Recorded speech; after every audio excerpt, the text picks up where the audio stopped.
Jerry, we're very fortunate to have you here. This is a feature of WMC events. We do a sector report, best practices, leadership. Obviously, you're relatively new to the state, but you've been in industry a long time. So tell us a little bit more about your background beyond what was I mentioned from the podium, please.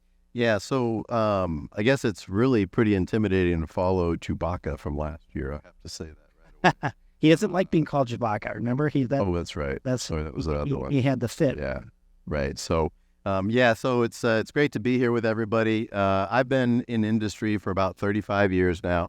I was 32 years, as you heard, with the Dow Chemical Company. Across that period, I went right out of college right to Dow. And I had probably 12 to 15 jobs over that 32 years that were meaningful changes during that time. Covered a lot of different sectors and a lot of different responsibilities. I'd say the majority of my responsibilities were around the commercial phase. But I did have one time where I went to the dark side and I went over to human resources for a couple years. So that was a lot of fun. But the experiences and the varying experiences really gave me exposure to a ton of different industries and different applications and different kinds of things like that, from chemicals to plastics. And, there's been a lot of talk today about natural gas and about energy. And my first job was called on natural gas plants and refineries and ammonia plants back in the 90s when natural gas price was about $2.50. So go full circle, it's kind of back to that now. So I've kind of developed a little bit of an expertise or a lot of passion around energy, and that's something that's important to me overall. I did have the opportunity to live in many different areas. My wife and I and our family moved about 8 different times. All of that within the U.S. except for one, which was in Switzerland.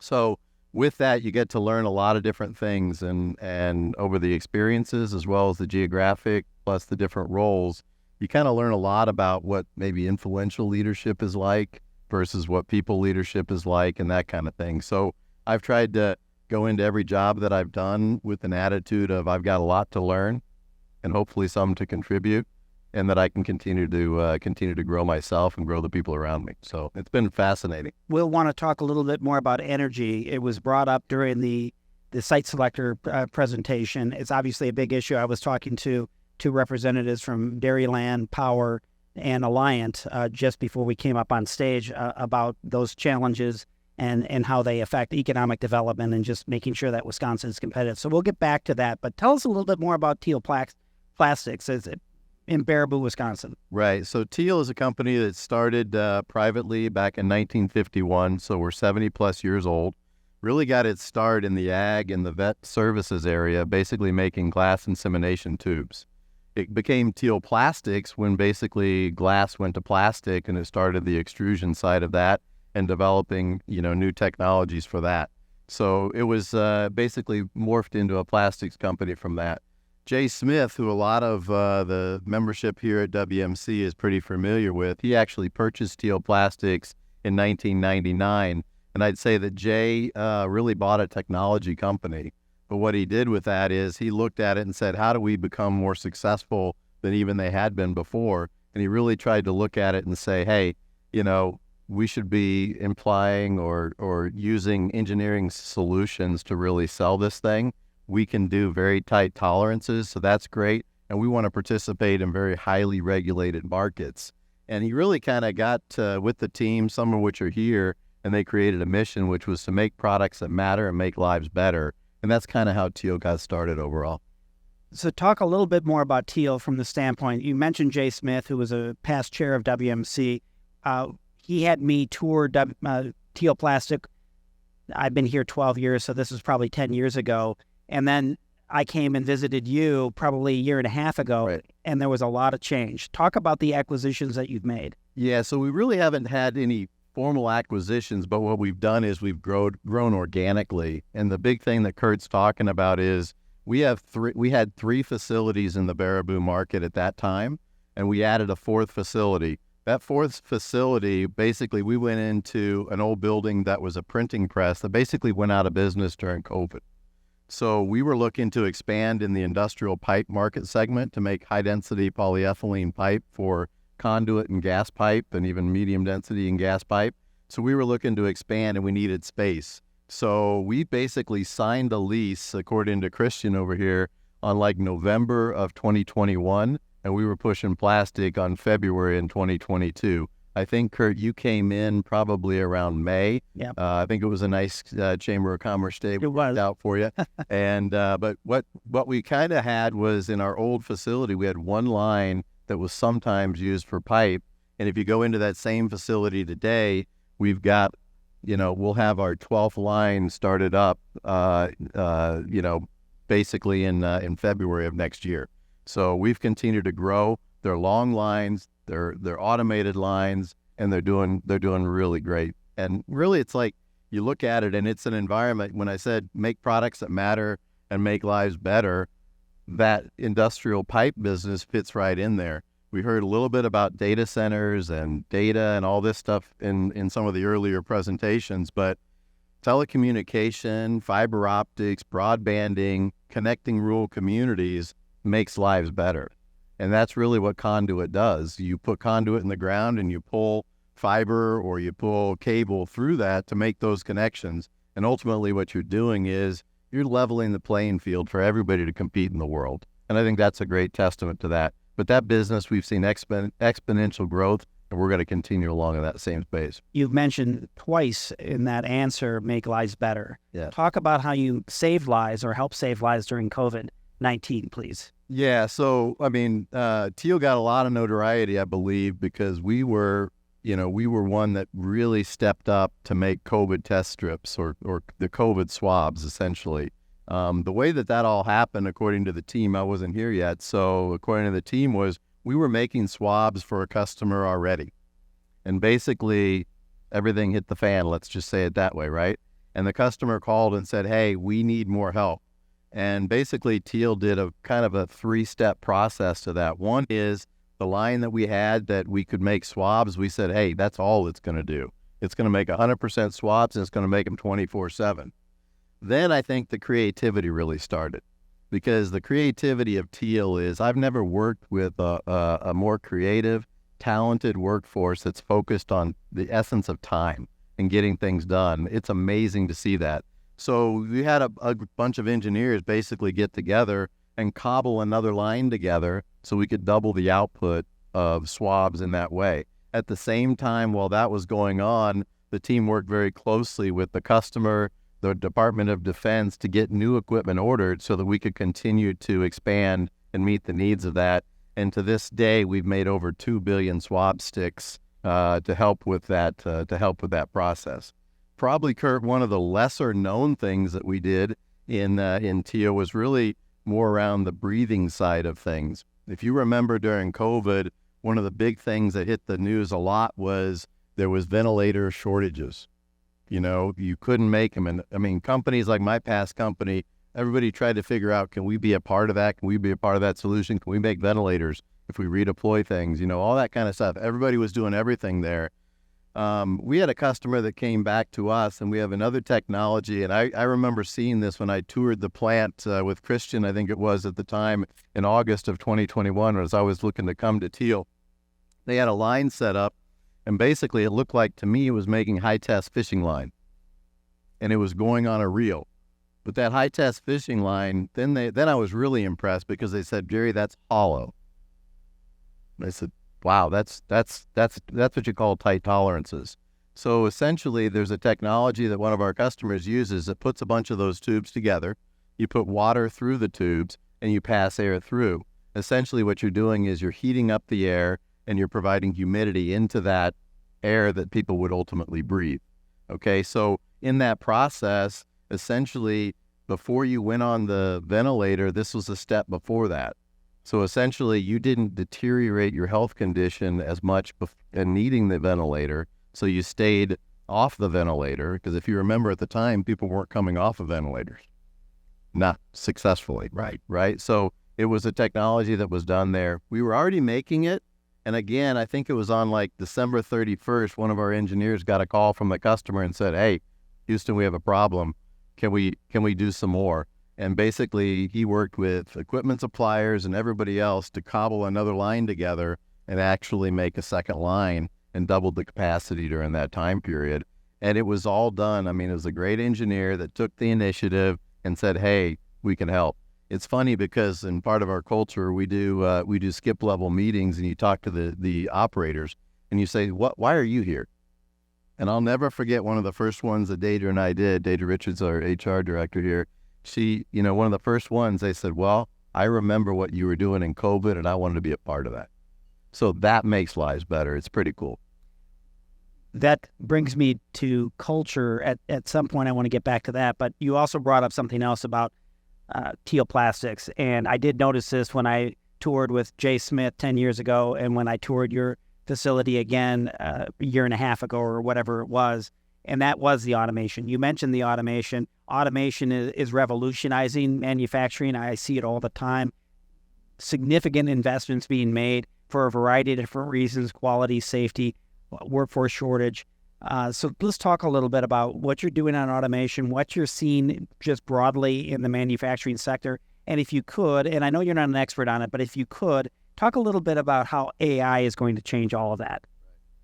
Yeah, so, I mean, I think automation is, for me, it's like continuous improvement. Being an industrial engineer, you're always trying to make, today better than yesterday. I don't like to say tomorrow better than today, and tomorrow that never seems to come. So, really, it's like trying to do that.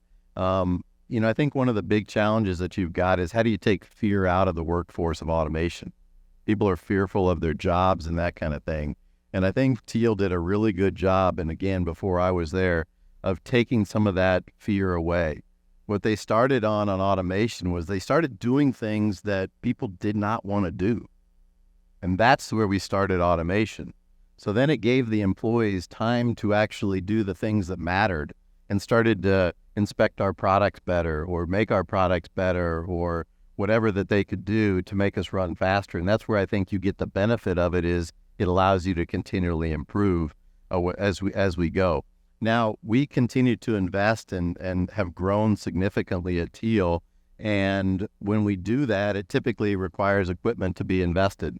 And what we're trying to do now is we're looking at what kind of things can we do that put two things together. So rather than automate one task, how do you machine a part and measure it at the same time? And then when you look at new capital, how do you design that into the system so that you have less inspection if you can do it automated, or if you have a robot that's going to pull the parts out and do it and put it in a box? That's what we're looking for, is to continue to do that. So that's kind of where we are on the automation journey, I think. Part of it is designing in success from an engineering standpoint. The other is getting the feedback from the employees each and every day on what we can do better, going forward. So anything on AI, and the reason I ask is timely because the legislative task force addressing AI is meeting, I think, tomorrow. They might actually have a session today as well. The governor has a task force as well, just discussing what AI means in Wisconsin. And WMC, of course, has been following this very closely. Our recommendations to the legislature are that most of the policy should be federalized because we don't want a state-to-state patchwork.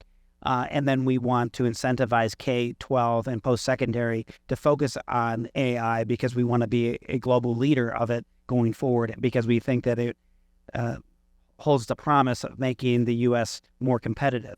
What are your broad level thoughts? Yeah, so I think from an AI standpoint, I'm a pretty practical person. Again, industrial engineer, it's like, how do you do things better each and every day? So, when I think of AI, I think of the work that we did, and Jim Beadle's here with us today. We instituted a new ERP system about 18 months ago that Jim led that project. Our eyes are like wide open now to all the data that we didn't used to have, okay? So that ERP system is allowing us to get real-time data that we can use and make our products better and make our operations a lot better. So for me, when I think of manufacturing, I think of AI specifically, it's, somebody made the comment early on the first panel about big data versus AI, and I kind of agree with that a little bit in that, for me, the best thing that we can do is take nonsense data, organize it more effectively, and actually turn it into knowledge that you can then make a change to how you operate something to make it better. And I think for me, if from a manufacturing state, if we can get real-time data and no longer look back and say, hey, how was last month? and we look at it. Jim's now got a ton of people that are working on today or that hour or that job number or that shift to try to make it better. And I think that's where we are at this stage. Very good. Let's go back to culture. Sure. You referenced it a little bit earlier on. We just did strategic planning at WMC, and the facilitator we brought in made a comment that I thought just absolutely hit me right between the eyes, and that is culture eats strategy for breakfast. You've heard that before. I don't think it was lunch. Yeah, and I think it's true. Talk a little bit about the culture at Teal and how you police it. Right. Yeah, so I think when I think of culture, at Teal, I think of safety, I think of innovation, I think of the entrepreneurial and customer mindset. That's what people at Teal wake up each and every day to do. And I think we need to protect that, and that's what, that's kind of from a value standpoint where we are. When I think of culture, Jay, again, not to keep bringing him up, I mean, he was very much involved with the culture of the employees. The employees on the floor knew Jay, and we wanted to continue that, and I think, he created a very family-oriented, place to work. And I think my responsibility, and I think the leadership team that's here and those that are not here, wake up each and every day thinking, how do we protect the culture that Jay built, but and then if at all, how can we make it incrementally better? And we try and work really hard. I think it makes sense when you think of the make products that matter and make lives better. It does give you alignment about what you are trying to do. So I think that's really cool.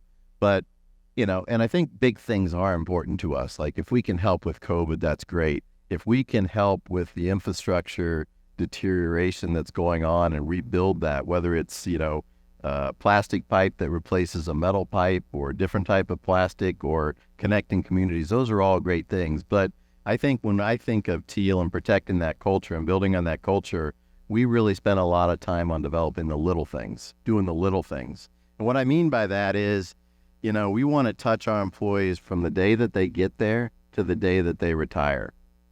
And we want to be active in their lives each and every day. We have like an onboarding training, like I'm sure everybody does. But those first 2 days, those new employees that are typically a class of 15 to 20 people, they see almost every member of the senior leadership team in those first 2 days. I try to join the very first day that's there just to welcome, and we tell them what Teal's about to us and why. We also learn what their experiences are and encourage them to use those experiences because we don't have all the answers, okay? At the end of that session, we do that. And I go back to my office and I handwrite each and every one of them a thank you for joining Team Teal. And then they have that in their hand before the end of the day. We also, as I mentioned, these skip level meetings that Deidre started when she came in, and it's really Deidre and I as HR and me, we put, between 10 and 15 people in the boardroom that are coming off the shifts, and we do it on their time, not on our time, not on 8 to 5. If it's a 6 a.m., they're coming off at 7, we'll go in at 6 a.m. and do that. And we really ask, it's a very informal session. What are we doing well that you'd kill us if we quit? What do we need to do a little bit better? And then maybe are there things that we need to stop as well and we can take on. We've had great suggestions from them. We found that we were uncompetitive on a labor basis, and we adjusted that, and the employees saw that, okay? What happened? Well, the quality of talent that started to come into our application pool went up because of that. Our retention went up. But we take that input and we utilize it. Sometimes and then we do beanbag, or we do, cornhole tournaments, we do bowling tournaments, and then sometimes you just go with the flow, right? So I remember one time last winter, and, you get to work and then all of a sudden the snowstorm starts, right? I mean, it was one of those days that I think we got 8 inches of snow from about 8 a.m. to about 1 p.m. It just pounded us. And from my office, I can look out and I see Menards. So, I don't know, I just said, hey, I was seeing who was in the office. So at lunch, I went over to Menards and I got a bunch of brooms and a bunch of scrapers. And then we had shift change that was coming up. The whole leadership team bundled up, put their boots on, got out there, and we cleared every single one of the employees' cars. Nice. That was out there. And you sit there and think, wow, did the employees love it? Yeah, they loved it. There's no question. There was people taking pictures of their boss cleaning up their car and sending them around, all kinds of stuff. But I think one of the really interesting things is we're doing it for the culture, right? They were working unbelievably hard to help us get there. But what was interesting for me was we learned a little bit about ourselves, I think, on the leadership team too, about why we're there. We're there to help them be successful and make it a self-fulfilling prophecy for us. We also learned a little bit who could throw snowballs and who couldn't. But it was a lot of fun, and it's something simple. Those brooms are in the storage closet in case we need them when the next snowstorm comes. But it was just something fun to do, and the employees loved it, and quite frankly, we loved doing it as well. I wonder if it has the same effect if the CEO assigns that to somebody, say, Wade Goodsell. Next time. Well, Wade has been very interested in this because we've talked about it a number of times, but he insisted that you go first. Well, very good. Let's talk a little bit about workforce, because I'm assuming, and you can correct me if I'm wrong, like 75% of our members, workforce is probably your biggest challenge. You're in Baraboo, Sauk County, so you're north. Is that north of Madison, northwest of Madison? Northeast of Madison? Well, you know where it is. On the way to Devil's Lake. 45 minutes. And you're off of Highway 12, the bypass. So you're kind of isolated. You're not in it. You're not in rural Wisconsin per se, but you're not exactly in a population center. You mentioned culture helps with workforce retention, but how do you draw people in? How are you winning the war on talent? Yeah, so I think there's a lot of history that's there about people that worked at Teal. They understand about Teal, and we are trying to develop that culture. And really what we're finding is employees are recommending to their friends where they want to work. They're recommending to their family where they can work. Last year, we kind of did the traditional, we gave out hams to everybody. And I remember talking to one of our folks and said, well, that's number 8 in our family that got hams across this. When they talked about their cousins and their relatives and all this kind of thing. And I was like, wow, that's going to be one hell of a party, and I think, we were struggling to attract talent when our wages were not what the marketplace told us. And, Deidre worked very hard. We tried to look at the local community and try to figure out where we needed to be. We made an adjustment. We also put in an annual bonus for all employees. So as we grew and as we became more profitable, they shared in that, and we wanted them to know that. So word of mouth kind of helped in that regards. But we've got a lot more growth aspirations ahead of us. We're about 400 people today. If we have the kind of growth that we expect over the next 12 to 18 months, we're probably going to need another 50 to 100 people. We do think that if we can find a way to, with that magic, and being that employer of choice in the general area of the Sauk County kind of area, and maybe a little bit into Columbia where Portage is and stuff like that, we can probably fill those jobs. We have seen an improvement in our retention, so that's helping. It's a lot easier to keep it. It's a lot easier to make a productive workforce with employees that have been around than constantly bringing in new people. So we've seen that turn around as well. But I think, you need to be competitive. You need to give them a purpose for why they're there and why they do it every day. And you need to respect them while they're at work and build the right culture, and hopefully you win the battle. Did you find out that you were below market on salary by just people leaving and going to competitors, or did you do some sort of salary survey? We did a little bit of both. We surveyed the employees. They told us what was going on. We saw it in the applicants that were coming in and where they were coming from, did they have manufacturing experience or not. A lot of the people that we were getting, say, Deidre, 15 months ago, didn't have a lot of manufacturing experience. They were coming from the service industry and other kinds of things, so they didn't really know what to expect. Then we started raising salaries or raising the wages a bit, so the quality of the people, their experience in manufacturing, they came with some experience. So typically they stayed longer because they knew what to expect. So it was a combination of salary survey, talking to the local businesses that are out there in our area, and then trying to make a play for where we are. We also really spent a lot of time trying to talk about the total compensation of working for Teal. It's not just the hourly wage, it's the benefits. It's, yes, now we're opening up an all-employee bonus program that you can be a part of, and maybe you could have another 3% depending on how we do in the company, against our plans and stuff like that. So we tried to do a lot of things. And I think, it was kind of interesting because during COVID, obviously everything, all these kind of extra activities all shut down. I remember going to the first all-employee meeting in April of 2022, and the employees said, when can we start doing those things again?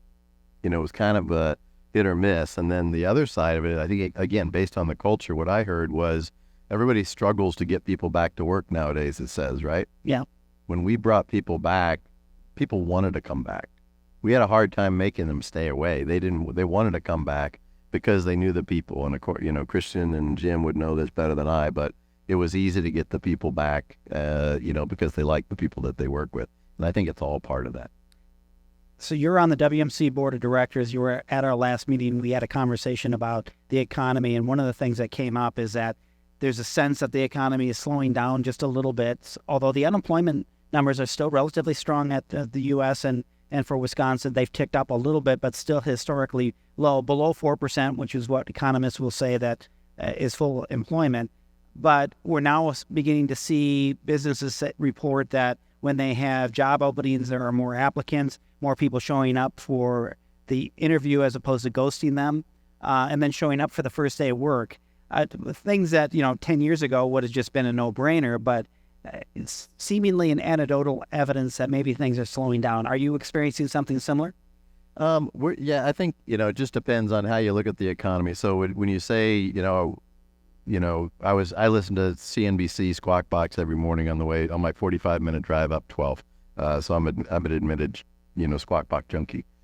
Friday I was listening to it, and basically I was informed by two different speakers in the same 45 minutes that the manufacturing sector was in a massive recession. And not only were we in a recession, we've been in that recession for the last 12 to 15 months. Yeah. With our growth and, kind of doing some things that are higher growth and insulated from the market because of what we're doing and investments that's happening, we're kind of insulated from I'd say, some of that stuff. So while we are in a recession, TIA will still grow in 2023 by 10 to 12% from a revenue basis. So still, it's, probably 3 times GDP, but we're kind of looking at it like we're disappointed with that because we had a lot of higher aspirations that we really wanted to do, kind of going forward. So I think we've seen lead times on equipment, kind of compress so we can get it faster. We've seen customers in certain applications pull back on demand because their inventories are higher or their scorecards on, working capital have changed from where they have been in the past. But labor we're doing okay with, I'd say, because we are still able to attract talent. So we're still blowing and going, I'd say, and it's hard to imagine that if this is what a recession looks like, it doesn't feel too bad. But I think going forward, that'll dictate where we are. According to the third quarter GDP numbers, it was over 5% GDP growth, which is far from a recession. But, you use the R word.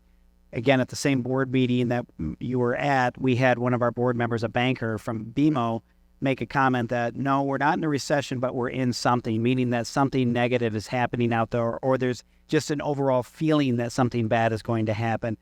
Did you share that sense, or are you optimistic going into 2024? Well, we're presenting our budget to our board tomorrow, so I'll have a more clear idea on that. But our budget that we're presenting is significant growth, Kurt, going forward. Now, part of that is because we've invested in equipment. We had some delays in 23, and we are anticipating that that's going to happen in 2024. We're gonna get some of that, going forward.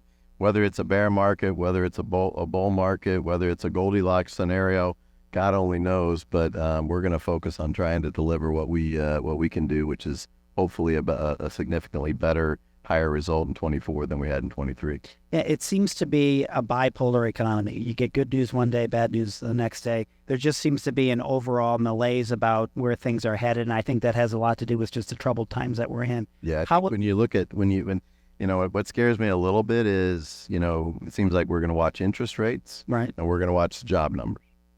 Now, are those the two metrics that you track? No, I'm just saying that's what the industry typically has been watching, and all the economists that are making decisions on interest rates are watching, right? So in my mind, we're very growth oriented, going forward. So a stable and a growing economy is super important to us.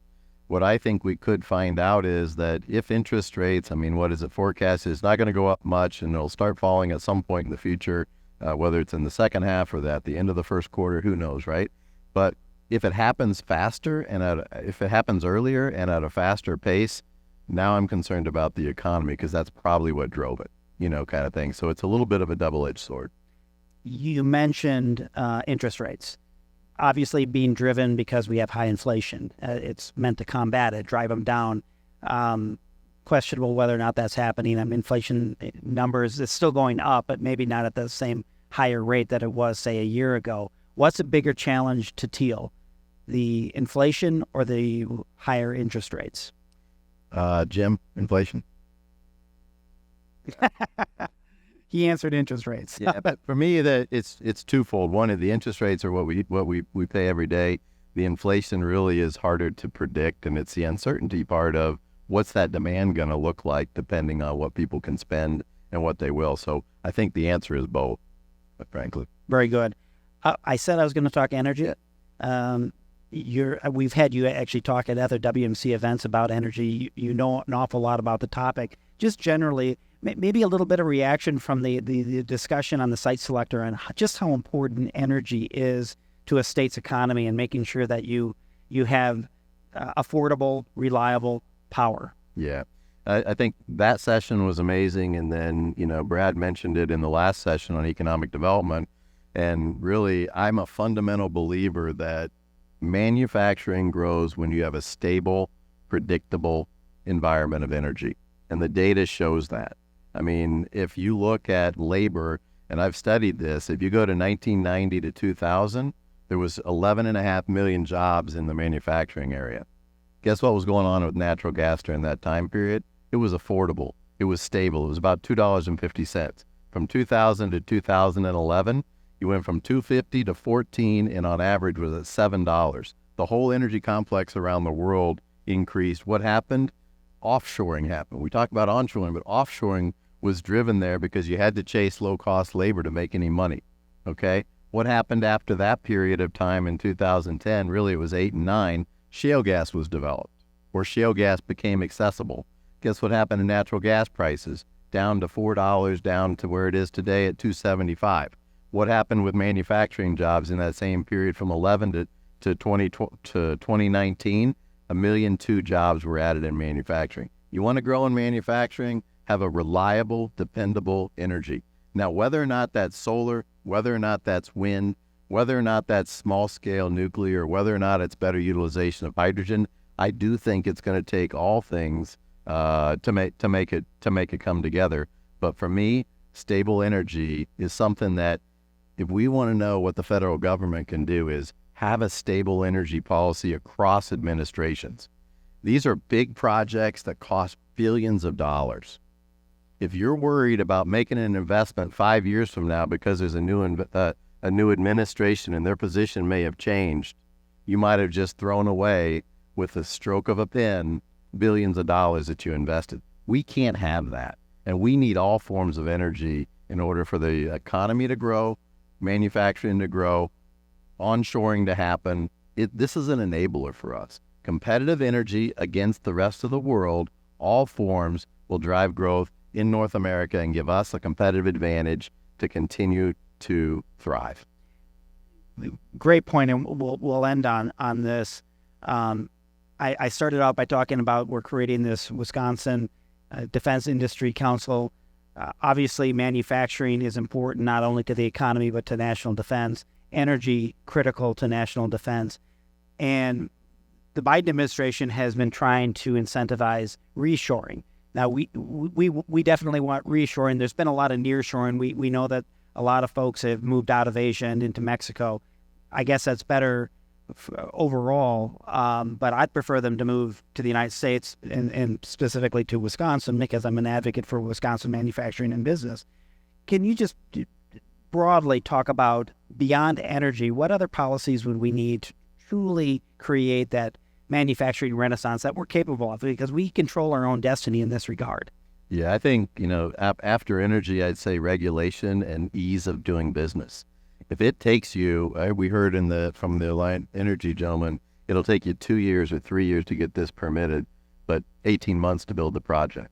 Why does it take longer to do the permit than it does to build the whole darn project? We have to figure out how do we do things better. Christian always reminds me sometimes we might have to hire a consultant to figure out all the handoffs that happen within the state or the federal or the local government to get things done. You got to make it simpler. Business is not bad. We can't, we need, like somebody mentioned the WEDC not being here or whatever. We need to sit around the table, and the state and the federal needs to understand that business isn't bad. Last I checked, businesses big and small create jobs. Government doesn't create jobs. Government doesn't create sustainable jobs. Let me say it that way.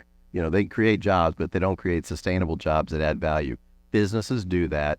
Let's figure out how do we do that effectively and collaboratively. I mean, last Thursday we were at a Sauk County Development Corporation meeting, and it brought all the communities together. They were bragging, to use the one of the things that's I think it was Brad on stage mentioned.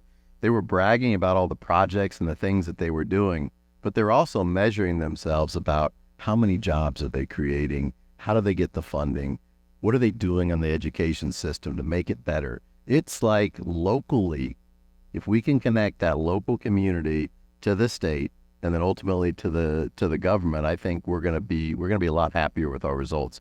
But the state can't look at us like the enemy. You look at it and whether it's energy is it's super important, but through consistency you build confidence. Through confidence you build investment. Through investment you create jobs. Through jobs you create tax revenue. Don't try to change that. Don't try to figure out how do you work on one end and not the other. This is a collaborative cycle. It repeats itself each and every time. We just need to make it bigger. Well, thank you for sharing your wisdoms, your experiences. I think you tied in a lot of the conversations that we've had today, which is very nice. So Jerry Pritchett from Teal Plastic in Baraboo, thanks so much for your time. Great. Yeah. Thank you.